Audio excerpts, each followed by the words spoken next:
नमस्कार दर्शक बंधु मु जीडीएस दिव्य आपको स्वागत जनाऊँगी आज आउ एक बड़ खबर को। तेज दर्शक बंधु खबरटी बर्तमान आसी पहुँची जे ग्रामीण डाक सेवक नियुक्ति जोटा को आपण पोस्ट ऑफिस जीडीएस जो भाव में जानते तेरे ग्रामीण डाक सेवक नियुक्ति ठकई को नहीं मामला पहुँची सीबीआई हाथ में। तेरे यही घटनार सत्यासत्य कौन एवं यही जीडीएस जॉब रे ठकई हो पारे कि आसतु सविशेष तथ्य खबरटी जाणा।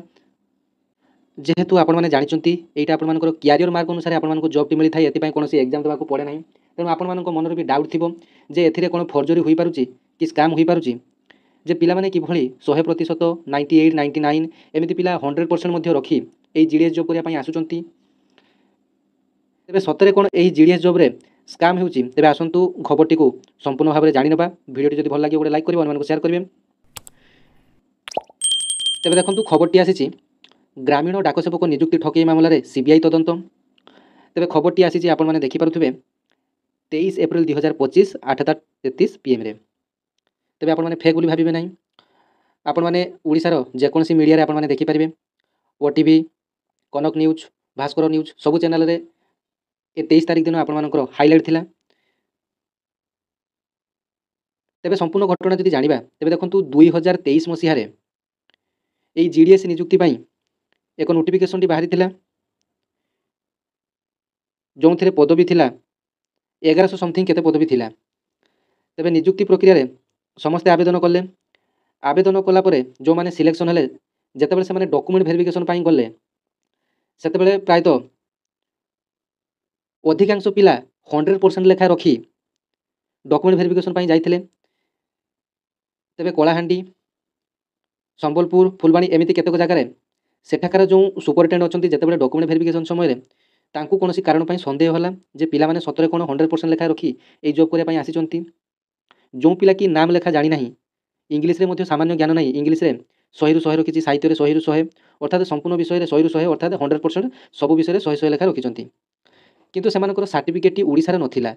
तेबे सेमानकर सर्टिफिकेट सेमाने उत्तर प्रदेश बोर्ड रू सेमाने 10 क्लास पास करिथिबार सर्टिफिकेट आनी देइथिले।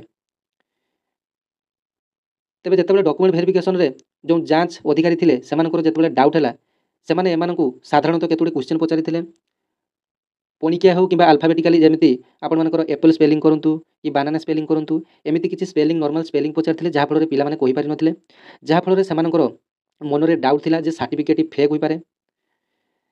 तेबे सेमाने सीधा सड़क भाव सीबीआई को इनफॉर्म कले। तेबे यहाँ गोटे डिविजन कथा नुहे तेबे एमती बहुत डिविजन एमती माल अभियोग आसला तापर सीबीआई निज तरफ आपण मानकर केस टी नेला एवं विभिन्न डिविजन द्वारा मध्य सीबीआई की केस टी बारंबार अनुरोध करागला। तेबे जहाँ सीबीआई मध्य यही केस टी नहीं तेबे 2023 मसीह आज पर्यंत यही केस्र समाधान हुई ना। तेज प्रायतः 70 ରୁ 80 जन पिला कलाहांडी संबलपुर केउंझर बलांगीर एमती 12टी जिले में आपण मानकर यही फेक सर्टिफिकेट नहीं चाकरी करने जाइथिले। तापर डाक विभाग तरफ समस्त सर्टिफिकेट को पूरा टेक्निक भाव में जांच कर एथिपाई सर्टिफिकेट को डिगी लकर में डाउनलोड करने से व्यवस्था होती जब फ्रड होती डिगी लकर सर्टिफिकेट जांच करने व्यवस्था होती। तेज जो मानकर भी डिगी लकर सर्टिफिकेट जांच होना से मानुआली जांच करने बोर्ड ऑफिस को डाक विभाग तरफ स्वतंत्र लेटर कर तेबे जो मानकर मार्क लिस्ट रे जालियाती पाई तेबे सेमानक नाँ रे समस्त नाँ रे केस दर्ज कर 2023 टू आज पर्यंत सही केस टी चली सीबीआई रेड चली। तेज देखो ग्रामीण डाकसेवक नियुक्ति ठकई मामलें केंद्रीय तदंत ब्यूरो सीबीआई आज ओडिशार 12टी स्थान एकाकालीन चढ़ाऊ कर केंद्रीय एजेन्सी अनेक दल भुवनेश्वर कलाहांडी संबलपुर केउंझर बलांगीर 12टी भिन्न भिन्न स्थान में चढ़ाऊ करुवा जमापड़ी।